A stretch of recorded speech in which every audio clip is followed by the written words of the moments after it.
let's go. Going on a multi-pitch expedition. I look like shit with this thing in my hand, you know? It's like, you look rad, and I look like I'm going camping. First time camping. Where can I put my tent here? And it's steep there. Let's have a look. Nice. Ça me rappelle des bons souvenirs avec Nico. La oula. Oula oula. I was wondering maybe we can see this sort of feature. That's Do you think we could be too far? I think it's further away. It's not always that easy to find the... We'll see how it goes, but... No, the top, yeah. I remember some of the routes were written at the top in like red. I was trying to see if that was this. And there's this broken orange here, which maybe is... I don't know, we can't find a name anywhere. 1 week later. Good job, you found the route. Just with the photo. You can feel the experience.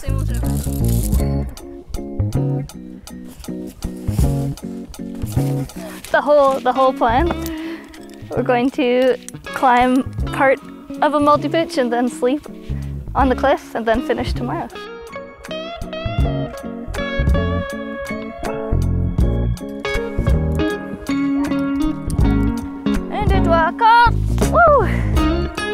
Tu connais l'expression Bronwyn, il y a du gaz?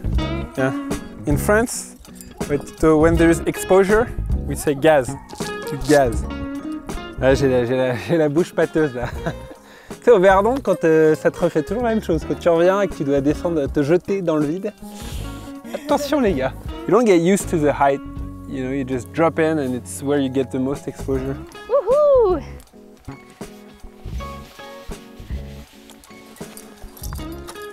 Ah c'est bien, je me rends pas encore trop compte. Faut pas trop regarder par là. Et quand je stresse, je siffle moi, donc tu vois, je vais beaucoup siffler.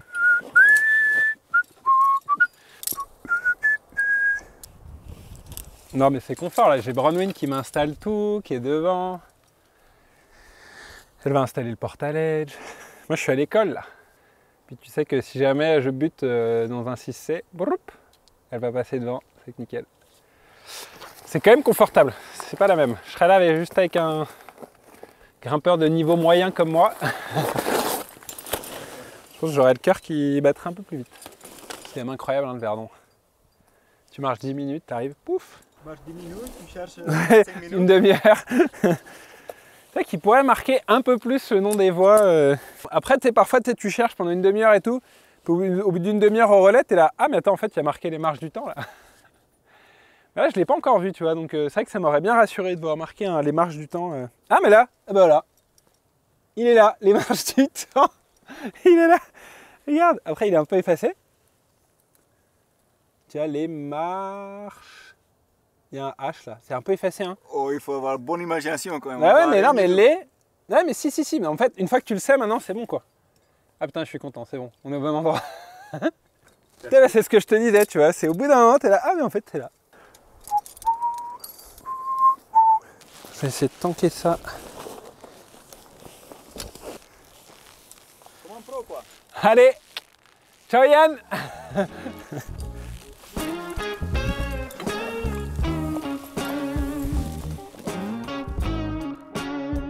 We're making our bed. This is our campsite. Bronwyn is a great portaledge teacher. Think the night will be... I hope so. No? Jamais. Avec une portaledge, non. I was very hopeful. On s'habitue, non? On a moins de patous maintenant. Ah ouais, la pâteuse, ouais. Ouais, ça sert. Bah, surtout quand il y a un portaledge dessous, là, je vois plus le vide, je suis mieux. That's really comfortable. Mm-hmm. Maybe not for the night, but to chill out during the day. That's really cool. Au-dessus des vautours, hein? Je sais pas si c'est bon signe. Non? Ils viennent nous voir, ils ont senti que... Tu descends, il se passe quoi? Bah tu finis par nourrir les vautours quoi. Donc ça reste dans la chaîne alimentaire quand même. Donc... C'est pas perdu. Ouais. Bye bye. Bye Bron. I'm gonna follow Bronwyn's example and go with my socks. Ah et tu peux pas être aussi élégant que Bronwyn, c'est pas possible. En chaussettes là c'est la classe non? International. starting. There we go. All right, here we are. Yeah. Let's start. Les Marches du Temps. Les Cool. Marches du Temps, cool multi-pitch. Now the portaledge is way up here. We have to get back. 5 hours till dark to make Yeah, it 6 pitches. but maybe just 2 hours until we don't have the sun anymore. That's true. Yeah, Alright. Cyril's taking the first pitch. Yeah. And, Vamos. yeah, let's go. Venga. Venga, venga.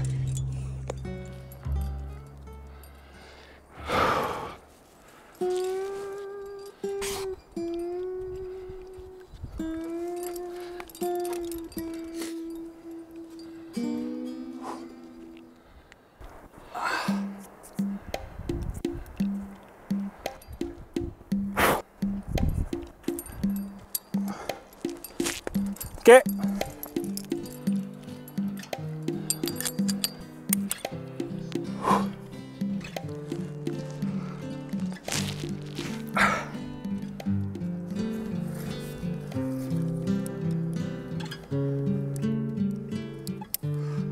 Allez, Bronwyn.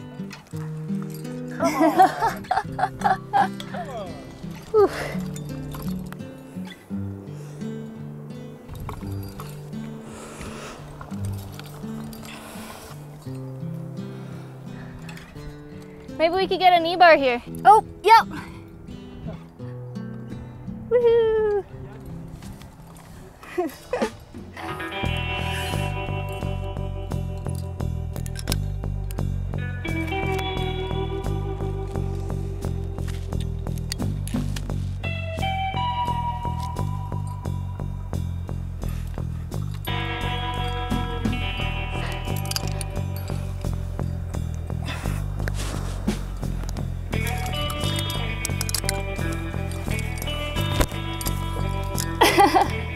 Whew.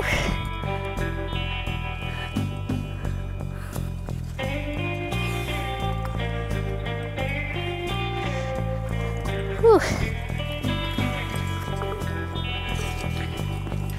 Very cool.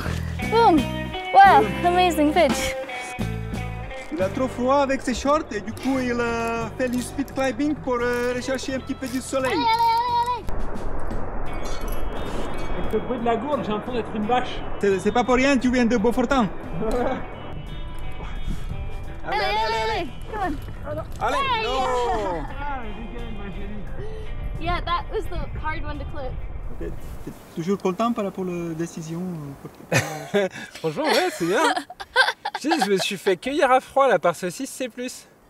Je pensais que c'était 6B+, en fait c'est 6C+. C'est un petit cadeau de Bronwyn.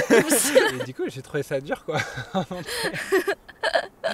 Mais bon. Je pensais que c'était dur c'est aussi. ça, moi aussi. Ouais, c'est ça. Ça m'a rassuré, t'as vu. T'as pas couru dedans non plus. J'étais là. Bon, ouf. two more pitches Until the portaledge. So it's my turn to lead? Yep, you're up. Oh wow. If you want. Yeah, I'll try. I think I'll try. It doesn't look so easy though. Like, Looks hard. Looks hard. Yeah, I was looks hard. happening. It looks so hard. So the route goes where, Jan, your rope is? Mm-hmm. All right. Yeah, so he can save you if you. Yes, help! Don't touch my rope. It's bright and orange. Gonna jump on the. Yeah, it's too It's so too bright. We just want to grab on.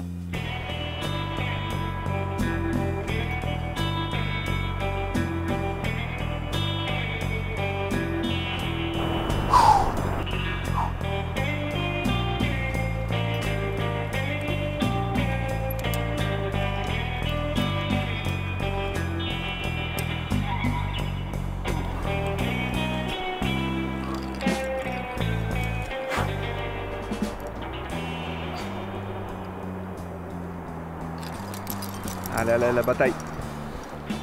Allez, allez, allez. Allez, allez, allez. Allez. Super, allez. Allez, allez, allez. Les pieds. Super, allez.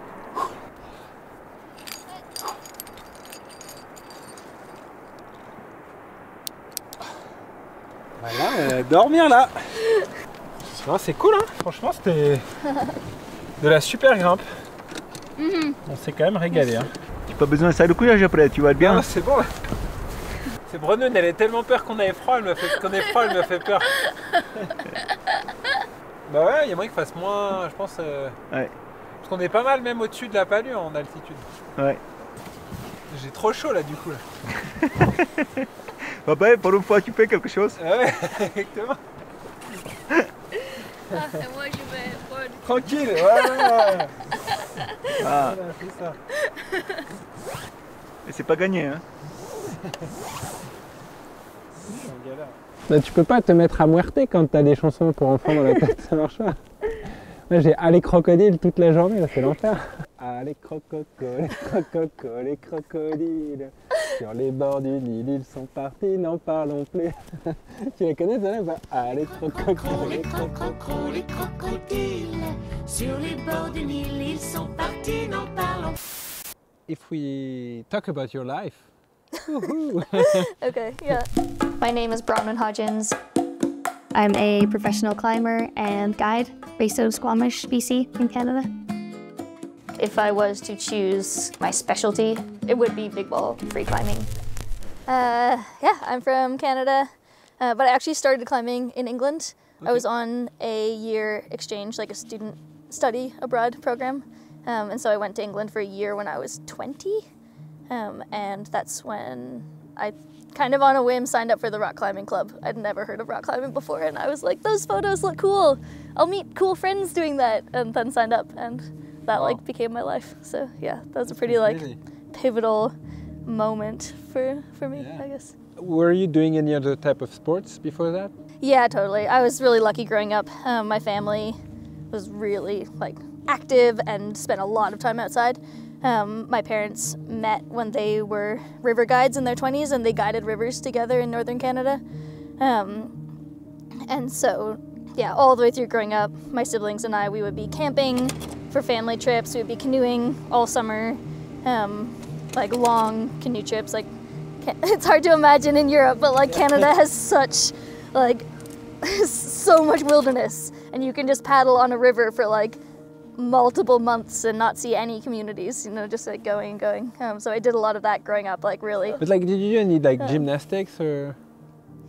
Not really. I grew up in a small town, and I tried a little bit of everything because there were just little like kids programs for everything. I think I did gymnastics for like 4 years when I was 7 or something. I also did some dance, like dance classes, theater, and then the main sport I did for years was running.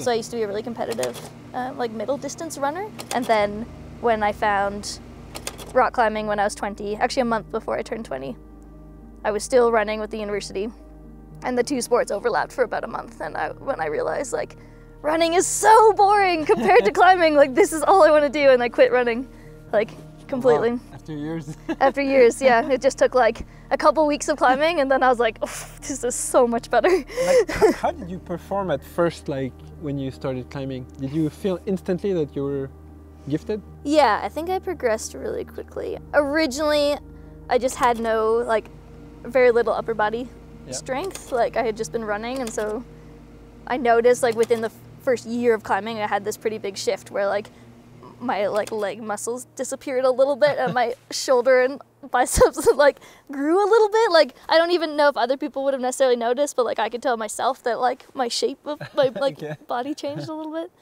You got known almost instantly for expedition climbing, which is, you know, pretty sick. Yeah, so I think that was my progression was also like pretty quickly into like multi-pitch and big wall, and that's a lot because I was climbing with Jacob, my husband. And so when I started climbing, we met in the climbing club. Okay. So about 2 weeks after I started climbing, we met, and then we just started climbing all over England. He'd been climbing since he was 7. Okay. He was a competition climber, and he was like the Great Britain champion when he was 11. Oh, cool. For like, I think you're on a top rope still at that point, but like rope climbing. So anyways, he quit when he was 14, and then got back into climbing through trad and outdoor climbing. Then you actually came here to Verdon? Yeah, we just spent the whole year climbing. I basically made friends with all of his friends. I was only all my friends were climbers that year in England. It was really fun. My courses, I was taking classes, but also I just needed a P. I just had to get a pass. and it didn't count for my degree at all, like the grades I got. So I didn't study at all, I didn't go to my classes, and we just went climbing all year. At the end of exams in June, we came here. We tried to climb La Demande, but the weather was bad, and we bailed. Cool. So I've never made it to the top of a multi-pitch in the Verdon before. Oh, so maybe tomorrow.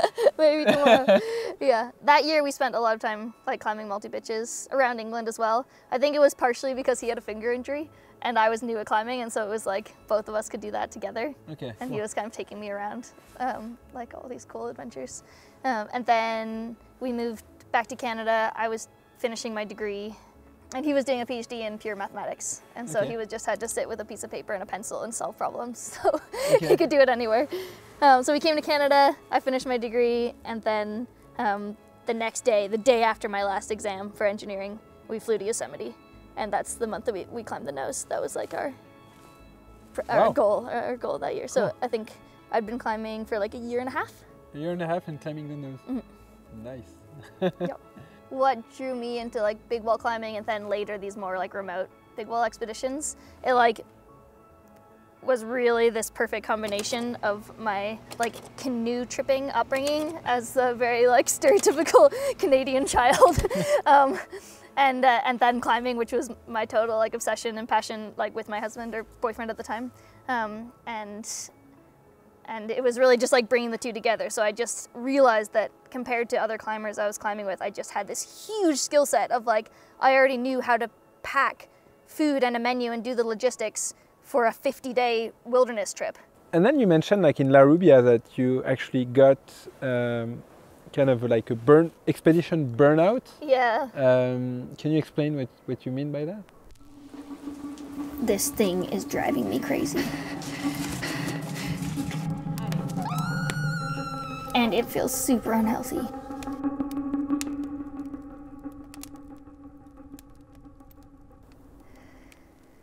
This might end up being a long answer. This is like the whole premise of my film. All right, so I'm sitting well. Like sitting up. Yeah, get comfortable. Yeah, so I guess we're like jumping ahead a little bit, but I basically got really into expedition climbing and big wall climbing and thought this was the coolest thing ever, and was like doing all these trips, sometimes with Jacob, sometimes with other friends.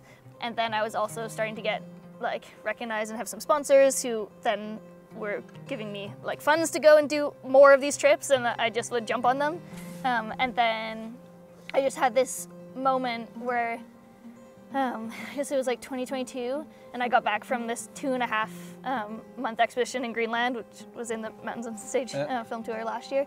And so we were in Greenland for 2.5 months. It had been a really hard trip, like, I think the hardest. I actually got back from Greenland desperately wanting to collapse, and a friend reached out to me saying she wanted to try this route, or she wanted to go climbing in the White Rim to try some really hard desert roof cracks. Okay. And I really like roof cracks, and I had been wanting to go there for a really long time. I trained for a couple months in Squamish on this bridge that was near my house. Bridge? Yeah, like a concrete bridge. Like the, like the White Boy style? Like... I found this perfect bridge that was thin hands and like 30 meters, and I was training on this bridge like...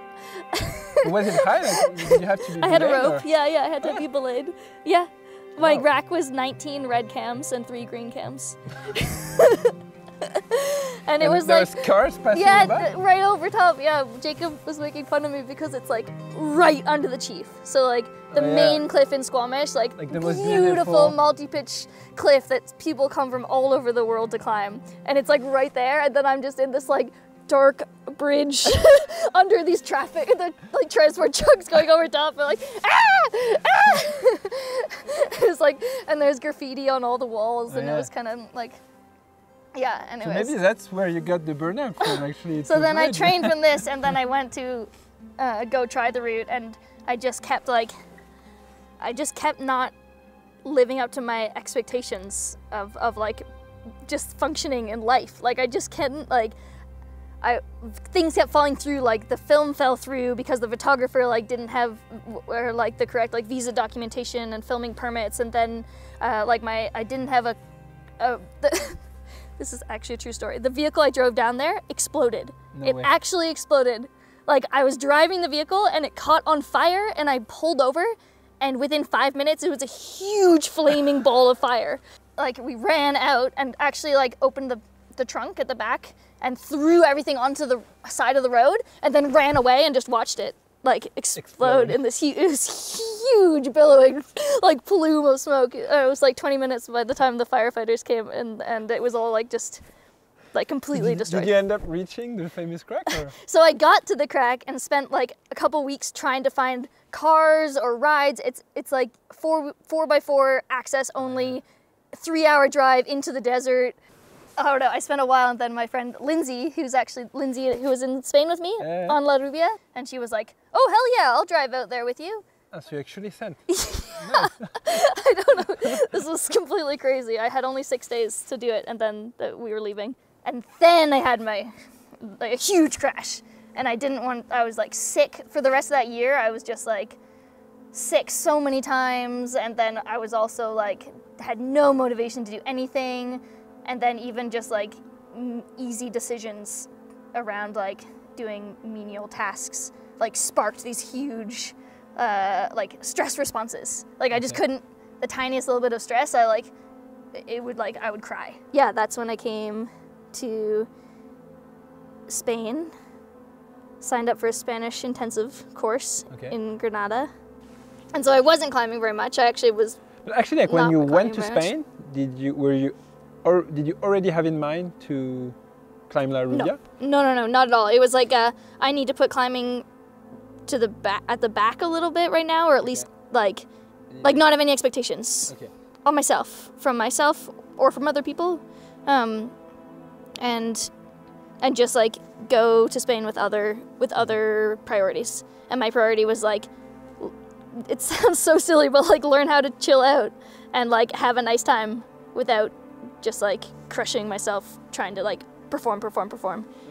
So I was like coming up on the end of my trip, and a friend of mine, a really good friend of mine who I have climbed with a lot, and all of my previous kind of hardest sport climbing had been with this friend, Taylor is his name, and he was like, before you leave, you are only an hour and a half from Chilumbalam Cave. It's my favorite crag in the world. If I was you right now, I would go and try La Rubia, because it looks like the most aesthetic line ever and just like exactly the style that we climb in all the time. And you should go check it out. And I kind of just like laughed at him, because I was like, I'm not even climbing right now. Like I'm dancing and speaking Spanish. Like this is ridiculous that I would just jump like 2 grades. I showed up at the crag really late. My friends were already there. I was just like taking ages, getting ready for the day.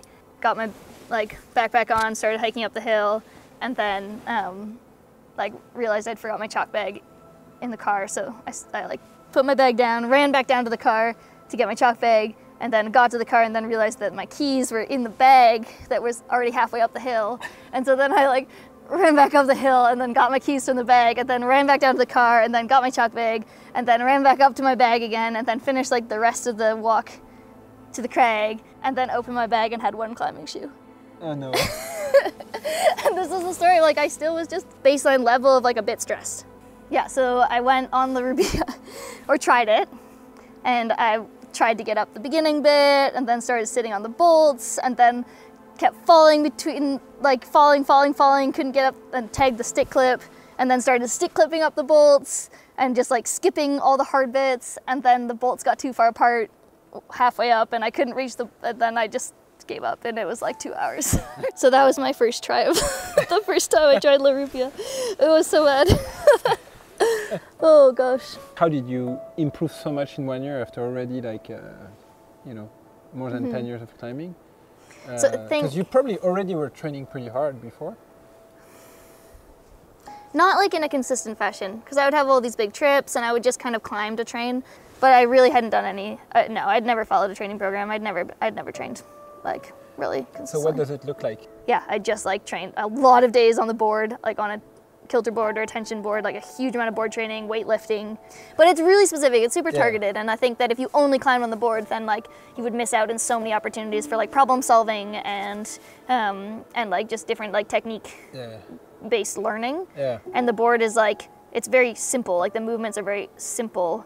So, but like The explosivity and yeah. The exact thing that I was missing, basically. It was just the perfect match.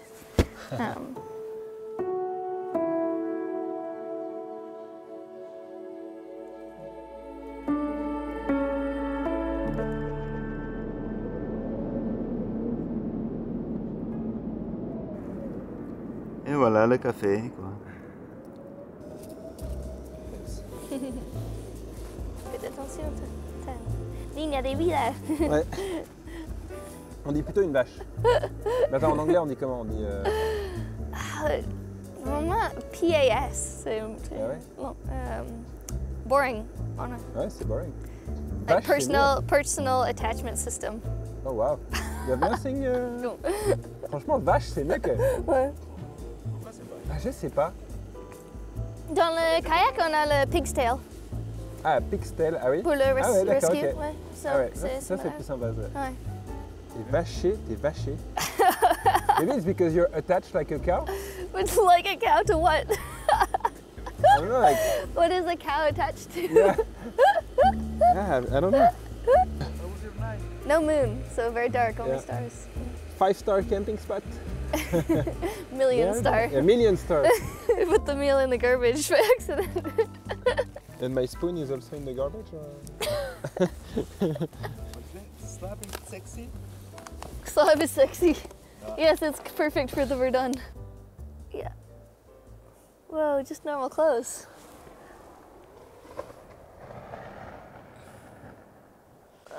Wingsuit. Wow, it's late. Hein? Oh my Holy gosh. shit. Fuck. On va essayer de rejoindre le plancher des vaches. Tu connais cette expression? Okay. Le plancher des vaches, c'est genre en bas quoi. Okay, yeah. Les vaches peuvent pas marcher ici. Voilà, c'est ça. Les vaches, elles viennent pas ici. L'expression de Beaufortin.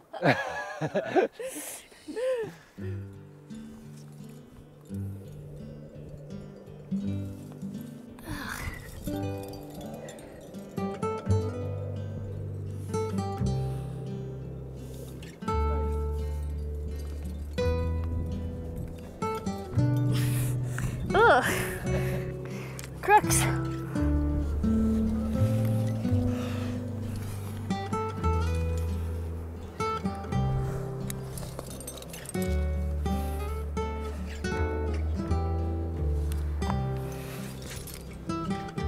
Very cool. Again, crazy pitch.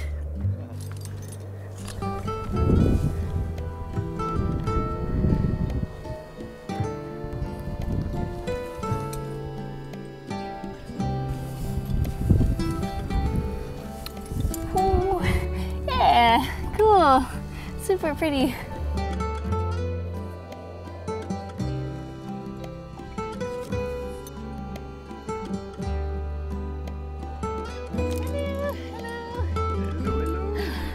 The summit. Woo. Cool. Nice. Nice pitch. Adventure. It was a nice pitch. I went the wrong way at first.